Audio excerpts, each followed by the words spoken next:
Ruth 2. Ruth meets Boaz.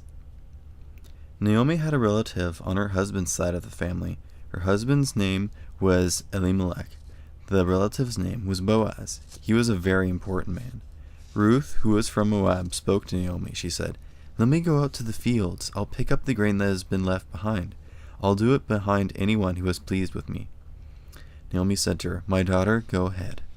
So Ruth went out and began to pick up grain. She worked in the fields behind those who were cutting and gathering the grain.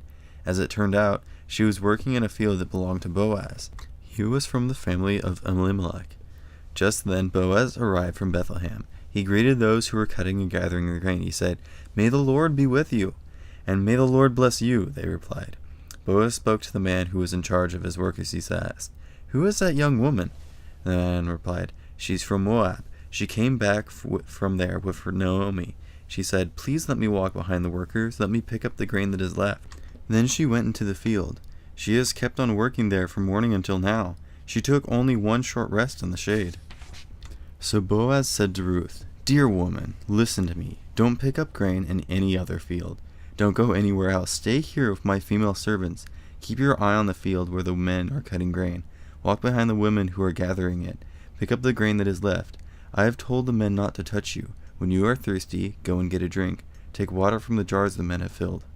When Ruth heard that, she bowed down with her face to the ground. She asked, "Why are you being so kind to me? In fact, why are you even noticing me? I'm from another country." Boaz replied, "I've been told all about you. I've heard about everything you have done for your mother-in-law since your husband died. I know that you left your father and mother. I know that you left your country. You came to live with people you didn't know before. May the Lord reward you for what you have done. May the God of Israel bless you richly. You have come to him to find safety under his care." "Sir, I hope you will continue to be kind to me," Ruth said. "You have comforted me. You have spoken kindly to me, and I'm not even as important as one of your female servants." When it was time to eat, Boaz spoke to Ruth again. "Come over here," he said. "Have some bread, dip it in wine vinegar." She sat down with the workers. Then Boaz offered her some grain that had been cooked. She ate all she wanted. She even had some left over. Ruth got up to pick up more grain. Then Boaz gave orders to his men. He said, "Suppose she takes some stalks from what the women have tied up. If she does, don't make her look bad. Instead, pull some stalks out for her. Leave them for her to pick up. Don't tell her she shouldn't do it." So Ruth picked up the grain in the field until evening. Then she separated the barley from the straw. It amounted to more than half a bushel. She carried it back to town. Her mother-in-law saw how much she had gathered. Ruth also brought out the food that was left over from the lunch Boaz had given her. She gave it to Naomi. Her mother-in-law asked her, "Where did you pick up grain today? Where did you work? May the man who noticed you be blessed." Then Ruth told her about the man whose field she had worked in. "The name of the man I worked with today is Boaz," she said. "May the Lord bless him," Naomi said to her daughter-in-law. "The Lord is still being kind to those who are living and those who are dead."